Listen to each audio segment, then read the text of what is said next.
The modern world offered us a tempting promise. With time, science, and organization, everything would be solved. Misery would be eradicated, suffering tamed, and conflict dissolved into rational formulas. We believed that technical advancement was synonymous with human advancement. If we built increasingly efficient systems, chaos would give way to order, and we would finally live in peace. It was as if progress were a straight, clear road, leading everyone in the same direction. Comfort, freedom, happiness. But somewhere along that road, something began to crumble from within. It wasn't the machines that failed, nor the systems. It was the human being who, even surrounded by solutions, still felt lost. It was as if the soul had gone silent, forgotten, in the back seat, while civilization sped ahead, rushing toward nowhere. With every new invention, the promise repeated itself. This time, we will truly be happy. But the restlessness didn't fade. On the contrary, it seemed to grow in proportion to efficiency. A contradiction emerged that no one wanted to face. How can progress leave us feeling so fragmented? Solutions multiplied, but so did discomfort. The body was cared for, the mind entertained, but something deeper remained on the sidelines, ignored. As if the essence of being human, what pulses between good and evil, between reason and madness, refused to be reduced to algorithms, routines, and goal charts. Dostoevsky saw this before almost anyone else. He saw that behind the dazzling facade of progress, there was an unspeakable unease, a kind of emptiness that no statistic could explain, no theory could resolve. And it's at this point that the most uncomfortable and revealing figure in his work appears, the underground man. He doesn't show up as a hero or a victim. He doesn't represent virtue or wickedness. He is a man who chose to live on the margins, in an existential basement, watching the world with a mix of contempt and clarity. While everyone applauds progress, he rejects it. While many adapt to the new ways of living, he refuses. This character, this man from underground, is not a symbol of failure. He is, in fact, a living rejection of the lie that has become the norm. He is not fooled by promises of a better future. He feels, perhaps brutally, that there's something deeply false in this comfortable optimism, in this manual-style morality that tries to hide human tragedy beneath clean and scientific language. And for that reason, he chooses discomfort. He prefers pain to lies. He retreats into silence, not out of cowardice, but as a conscious act of despair. He sees what few dare to face, that the modern world may have eradicated many forms of physical suffering, but in return, it has intensified the suffering of the soul, a suffering without form, without name, without place. The underground man is the one who understands that something was lost along the way, that the human being, in his essence, cannot be tamed by theories about how to be happy. He stands as a witness that reason alone is not enough, that life cannot be reduced to logical formulas, nor can existence be neatly packaged into a system where everything makes sense. That's why he rebels against the idea of progress, not as true advancement, but as a form of domestication, a kind of prison disguised as liberation. And his rebellion throws us an uncomfortable question. What if we're all applauding the arrival of a world where true freedom has been exchanged for empty comfort? It's from this discomfort that Dostoevsky launches his most profound critique, the illusion that reason will save man from himself, the belief that with enough logic, everything human, including our darkest impulses, will be brought under control. But what happens when the irrational refuses to disappear? Dostoevsky didn't believe in taming the human spirit, and this is where his work becomes so unsettling, because it states, without hesitation, that man carries within himself a force that resists control, a kind of self-destructive drive that slips through the promises of reason. The underground, man, mocking the ideas of progress and the optimistic logic of his time, isn't contradicting himself for the sake of it. He's trying to preserve what remains of his inner freedom. To him, accepting that everything can be explained and solved by science and modern morality is to accept being reduced to a predictable cog in the machine. But the human being is not predictable. He loves, hates, sabotages himself. He does what he shouldn't, even knowing he shouldn't, and maybe because of that, he remains human. This paradox, this ability to choose against oneself, is what slips through the logic of progress. For the rationalists of the 19th century, influenced by the Enlightenment, the world could be organized like an equation. If man has education, housing, work, and health, he will be good and happy. But Dostoevsky shows that this isn't so. A man can have all of that and still long for chaos. He may prefer destruction, crime, and suffering. He may spit on his own happiness just to prove that he's free. Reason, as powerful as it is, will never be enough to contain the soul's contradictory desires. And at this point, Dostoevsky's critique hits at the heart of the modern ideology that believes it can transform the world through methods, laws, and systems of thought. What Dostoevsky is saying, between the lines of his work, is that human beings don't just want comfort, they want meaning. And often, the meaning of life is found precisely in pain, in struggle, in contradiction. This refusal of easy logic is what makes the underground man so disturbing, because he is not irrational. He's someone who knows reason, but rejects it because he feels it's not enough to explain the absurdity of existence. That's why he becomes a symbol of the essential conflict of modernity, the desire to turn human life into something orderly, safe, and predictable, and the silent, profound refusal of a soul that doesn't fit into that order. But perhaps no symbol represents this conflict better than the image Dostoevsky chose to criticize humanity's utopian dream: the Crystal Palace.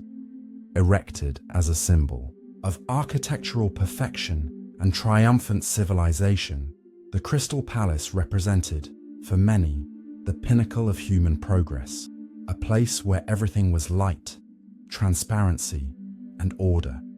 But to Dostoevsky, this dazzling image hid a silent terror, the absolute standardization of life. In the Crystal Palace, there are no cracks, no shadows, no room for error or mystery. It's a world so perfectly rational that it suffocates.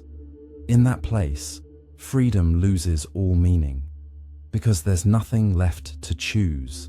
Suffering has been eliminated, doubt removed, the unpredictable exorcised. All that remains is perfection, and with it, the death of the soul. This is the paradox Dostoevsky presents with brutal honesty. The same progress that promises liberation may be what ultimately imprisons. The Crystal Palace isn't just a physical structure. It's a blueprint for a world where everything is predictable and controlled. And in that world, man no longer finds himself, because what defines him is not perfection, but imperfection, not certainty, but anguish. The awareness that to live is to face the unknown, the chaos, the pain. That's why, when the underground, man looks at the palace, he isn't amazed, he's terrified, because he sees in it an attempt to erase everything unpredictable in the human condition. He sees architecture without soul, logic without compassion, order without truth. It is in this silent refusal of the palace that Dostoevsky places his most radical wager. Freedom is not about eliminating error, but about having the ability to make one. The great tragedy of utopia is imagining that human beings can be shaped without loss, without conflict, without resistance. But the human spirit feeds on what slips through, on what overflows. And when everything seems to work perfectly, That's when it revolts, not out of cruelty, but out of necessity. Because to be human is not to fit into molds. It is to have contradictions, impulses, fears, and desires that obey no formula. And it is this raw, sometimes painful freedom that Dostoevsky chooses to defend. That's why he invites us to face an uncomfortable question. Do we truly want to be free or just comfortable? And what are we willing to sacrifice in order to avoid pain, even our own humanity, in the effort to eliminate suffering and ensure universal well-being? Modern progress gradually shaped a worldview in which freedom came to be understood as the absence of pain. But that idea, which at first glance seems liberating, hides a deeper problem. If there is no more pain, then there is no longer real choice. Because to choose involves risk, it involves loss, it involves the possibility of failure. And when everything has already been decided by algorithms, statistics, and perfect moral systems, the human being ceases to be the protagonist of their own story. They become just another well-adjusted piece on a predictable board. That's why, for Dostoevsky, true freedom lies precisely in the ability to make mistakes, in the possibility of going against what is rational, against what is expected, against what others have planned. This idea might seem dangerous, and it is, because it brings us to the edge of the abyss. Man may choose evil just to prove he still has the power to choose. He might ruin his own life simply to avoid being domesticated. It's a kind of freedom that's frightening because it doesn't guarantee safety nor happiness. But maybe it's the only authentic freedom left to us in a world trying to turn everything into numbers, diagnoses, and predictions. The underground man, in saying he'd rather suffer than live in a glass prison, is shouting something we don't want to hear. That pain is part of life precisely because it confirms our ability to choose, even when it's against ourselves. Dostoevsky knew this view wouldn't be well received. He knew the world preferred to believe in the logic of comfort. But even so, he wrote with conviction, because he saw the danger of a humanity that in the name of well-being surrenders free will. And this is where his critique becomes a kind of prophetic warning. Progress that ignores the tragic dimension of existence may create a world clean on the outside, but profoundly dead on the inside. A world where everyone smiles, but no one feels. Where everything functions, but no one chooses. And in that scenario, man ceases to be a free being and becomes a well-adjusted product, efficient, predictable, domesticated. That's why, to him, suffering isn't a mistake to be corrected, but a condition to be understood.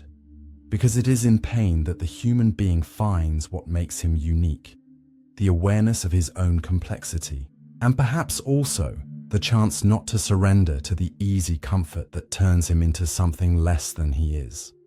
Suffering, for Dostoevsky, isn't merely a consequence of life, it is also a possible choice. And that idea is perhaps one of the boldest he defends, because in a world that tries to eliminate all pain, suggesting that someone might consciously choose suffering sounds almost like a provocation. But he isn't romanticizing pain, nor encouraging masochism. What he's saying is that suffering can be a form of resistance, a silent refusal in the face of a world that demands superficial happiness, a way of saying, I am not an object to be fixed. I am a human being in conflict, and it is this conflict that makes me exist. The underground man suffers, but not out of weakness. He suffers because he feels too much, thinks too much, sees too much. And his suffering is not passive. It is an active way of confronting lies. He chooses to live on the margins, not because he can't keep up with the world, but because he doesn't want to be part of a system where the soul is sacrificed in the name of efficiency. He prefers dissonance to anesthesia. He prefers the weight of awareness to the lightness of alienation. And in that gesture, as silent as it is radical, He affirms his deepest freedom, the freedom to be whole, even when it hurts. This vision directly clashes with modern logic, which sees suffering as a failure, something that must be immediately treated, avoided, eliminated. But Dostoevsky offers another interpretation. What if suffering, in some cases, is the only path to not losing oneself? What if pain isn't a detour, but a kind of loyalty to whatever still pulses inside us? In a world that demands adaptation, performance, and positivity, maybe suffering is an act of integrity, a way of preserving depth in a time when everything is being flattened to the surface. This dimension of suffering as a choice brings to light a truth that few want to admit. Progress may offer us comfort, but not necessarily meaning, and it is meaning that human beings truly seek, even if the price is high, even if they have to walk through darkness to get there.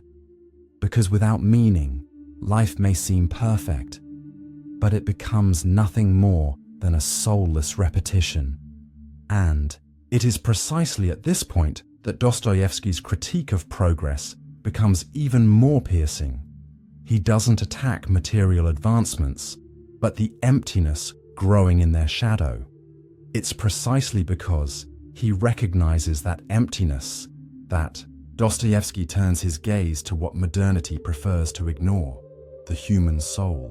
He sees that technical progress doesn't go hand in hand with moral progress, and that imagining a linear evolution of humanity is, at best, naive. Because time alone doesn't transform a man. We can have skyscrapers, artificial intelligence, and instant access to information, and still keep making the same mistakes, falling into the same vanities, feeding the same hatreds. Technology may advance, but the soul remains in conflict, and for this reason, every promise of redemption through progress crashes against an unmovable problem. Man is still the same, with his shadows, his weaknesses, and his unpredictable choices. This is one of the most delicate points in Dostoevsky's critique. He observes that the idea of moral evolution is more a comforting narrative than a lived reality, not because he believes we're doomed to barbarism, but because he knows that evil doesn't disappear over time. It merely changes form, adapts, finds new masks. And perhaps the most dangerous mask is the one disguised as universal well-being, as inevitable progress, as unquestionable light. Because the evil that comes dressed in virtue is the hardest to recognize and the hardest to fight. In this sense, the underground man is not just a resentful individual. He is a figure that represents the refusal to accept that modernity has solved humanity's dilemmas. He is the living reminder that external progress doesn't guarantee inner evolution, that suffering, error, and regret remain a part of the human experience, and that trying to erase them is the same as trying to erase our humanity. This rejection of a world where everything is clean, bright, and predictable is, in truth, a cry of loyalty to life's depth, a life that does not bow to comfort, that is not satisfied with appearances. Dostoevsky reminds us of something essential. Human beings don't just need solutions. They need meaning, and meaning is rarely found where things are easy. It reveals itself precisely in tension, in the fall, in the overcoming. That's why any idea of progress that ignores this inner drama is doomed to become an elegant lie, a promise that dazzles but doesn't fulfill. The illusion that humanity is progressing in every direction, including morally, is seductive. It offers consolation. It makes it seem like we're always getting better, becoming more civilized, more aware, more just. But one only needs to look a little closer to see that many of the conflicts that have haunted us for centuries are still alive today, just dressed differently. Hatred hasn't disappeared. It's simply found new channels. Indifference hasn't been defeated. It's adapted to the times. Cruelty, pride, lies, and contempt are still present, even if they're now hidden behind polite speeches or justified in the name of noble causes. This is where the critique of progress becomes most uncomfortable, because it doesn't target what we've built on the outside. It targets what we refuse to face on the inside. It's not about rejecting science, technology, or social advancements. It's about recognizing that none of these things, by themselves, can resolve the inner conflicts that have always been part of us. What is being questioned is not technical progress, but the blind faith that it's enough, that building a more comfortable world is all we need to make it more human. When in reality, it is often that very comfort that numbs us, distances us, and quietly makes us crueler. The attempt to mold the ideal, perfectly adjusted human being is a recurring theme in modern promises. But what's ignored is that the human soul doesn't evolve at the speed of machines. It resists. It breaks the pattern. It enters into crisis precisely when everything seems to be working. And maybe that's the clearest sign that something is wrong, when everything looks fine on the outside, and yet there's still a discomfort that won't go away, a nameless unease that visits us in silence, when no distraction can save us from ourselves. It is within that discomfort that a truth hides, one that many people don't want to face. Civilization may move forward in every direction and still fail to reach what matters most, the depth of the human being. And any vision of the world that ignores that depth risks turning us into domesticated versions of ourselves, more efficient, more organized, but also more hollow. Maybe it's precisely because we no longer know how to deal with that emptiness that we try to fill every moment with stimulation. Progress hasn't just created new technologies, it's also ushered in a new form of distraction, a constant, colorful, noisy distraction. The promise now isn't just comfort, but total occupation. There will be no more silence, no free time, no boredom. Everything will be filled with images, notifications, updates. And that's when the critique of progress becomes even more urgent, because we are not just running from pain, we're running from ourselves, running from contact with what is most intimate, most uncomfortable, and most true. The modern man, surrounded by screens and endless tasks, has begun to live in a kind of disguised escape. He no longer looks inward, not because he can't, but because he doesn't want to. Because inside, he might find unanswered questions, old wounds, and conflicting desires. And all of that clashes with the image of success and stability that society demands. It's easier to just keep going, always moving, always updated, always productive. But that speed comes at a high price. It robs us of depth. And without depth, there is no real transformation, only adaptation. It's in this context that the old ideal of the Crystal Palace reappears, no longer as a physical structure, but as a lifestyle, a way of existing where everything is visible, exposed, and controlled, where emotions are simplified into reactions, thoughts turned into content, and relationships reduced to algorithms. Everything is transparent. Everything is fast. Everything is light. But behind all that transparency lies an absence, the absence of meaning. Because nothing deepens, nothing confronts, nothing quiets. And where there is no silence, there is no listening either. Human beings no longer hear themselves. And because of that, slowly, they stop recognizing themselves too. This is the new emptiness of progress, an emptiness not born from lack, but from excess, an excess of stimulation, of options, of information, but a deficit of inner truth. We are surrounded by quick answers, but have fewer and fewer questions that matter. And when the question disappears, meaning disappears too. That's when we realize the harshest critique may not be against what we've created, but against what we've stopped feeling along the way. What's often sold to us as an optimistic society is, in many cases, just a polished version of denial. Denial of pain, of doubt, of conflict. A culture has been built where being okay has become a requirement, and any sign of anguish is treated as a personal failure. In this environment, sadness is seen as weakness, reflection as slowness, and sensitivity as an obstacle. Happiness has become a productivity goal, a performance to be showcased rather than a deep experience to be lived. And so, legitimate suffering, which could lead us to self-awareness, has been silenced in the name of a forced idea of balance. This new kind of society doesn't want free individuals. It wants functionally content ones. People who accept their routines, their roles, their tasks, without asking uncomfortable questions. The cost of that is internal mutilation, because those who feel too much, who think too much, who question too much, begin to feel out of place. They don't fit in. They can't keep up. And so, little by little, they learn to be quiet. They learn to adapt to a world that values the appearance of happiness above any inner truth. A world where suffering is treated like a factory defect, rather than a natural part of being human. The consequence of this model runs deep.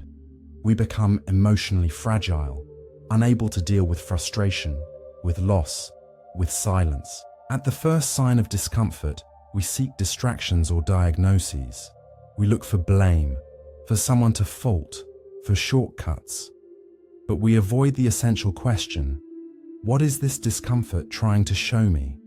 The progress that once promised liberation now demands a new kind of slavery, the obligation to appear fine at all times. And those who can't keep up this appearance feel even more alone, even more lost, as if they're failing simply for being too human. That's when the critique from the underground gains even more relevance, because it's not just talking about the past or a theory. It's speaking about now, about a present where pain has been banned from public discourse, yet remains alive inside each of us. About an era where people blame themselves for not being able to adapt to a model of life that was never designed to hold their depth. And it's precisely that depth that makes us real, that makes us free. Even if that freedom comes with pain, doubt, and silence. Maybe the mistake lies in believing that human beings only evolve when they're comfortable. But the truth is, it's moments of conflict that reveal who we are. It's when everything feels uncertain, when pain enters, when the mask falls, that consciousness awakens. There is no real transformation without internal confrontation, no growth without crisis. What we call progress, when it excludes the depth of suffering and doubt, becomes nothing more than surface maintenance, a technical advancement that leaves the human heart behind, forgotten. In that sense, what we often label as failure may actually be a sign of inner resistance, a refusal to follow a path that promises success but requires abandoning oneself.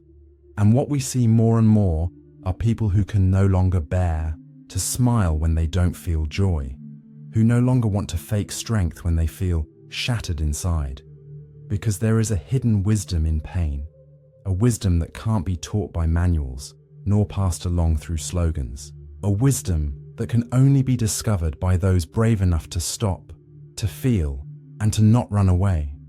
When progress ignores this dimension, it turns us into well-adapted survivors, disconnected from our own souls. It convinces us that thinking too much is wrong, that feeling too much is an illness, that doubt is a weakness. But it's exactly that deep thinking, that wounded sensitivity, that persistent questioning, that brings us closer to the truth that life is risky, uncertain, imperfect, and that this is not a flaw to be corrected, but a condition to be lived with dignity. Maybe the only kind of true progress is the one that allows us to look inward without fear, the kind that encourages us not to flee from ourselves. That doesn't promise paradise, but offers a mirror. And in that mirror, we don't see what we wish we were. We see what we truly are. And only from that place, from a real encounter with our own essence, can something be born that isn't just another lie dressed up as success. What remains then is a question few have the courage to ask. Are we truly willing to give up the lie of progress in order to embrace the truth of existence? Because the lie comforts, organizes, soothes, but the truth liberates. And freedom, as we already know, is expensive. It demands awareness. It demands choice. It demands the courage not to surrender to the easier path. There is no map for this, no formula, only risk. And maybe in that risk, in living a life that doesn't fit but is deeply felt, we can still find what truly makes us human. The warning hidden behind the words written in the underground is not an invitation to pessimism, nor a worship of pain. It's a fierce reminder that the human being is far more than a project to be adjusted. He is a tragic, contradictory, mysterious being, and that is exactly what makes him free. Freedom is not found in perfection, but in the possibility of not fitting in, of failing, of suffering, of starting over. And maybe, in the end, what we need most is not another advancement, but a new silence, an inner space where, far from the rush and the noise, we can finally hear what modernity tried to silence: the raw, imperfect, irreplaceable voice of our own soul.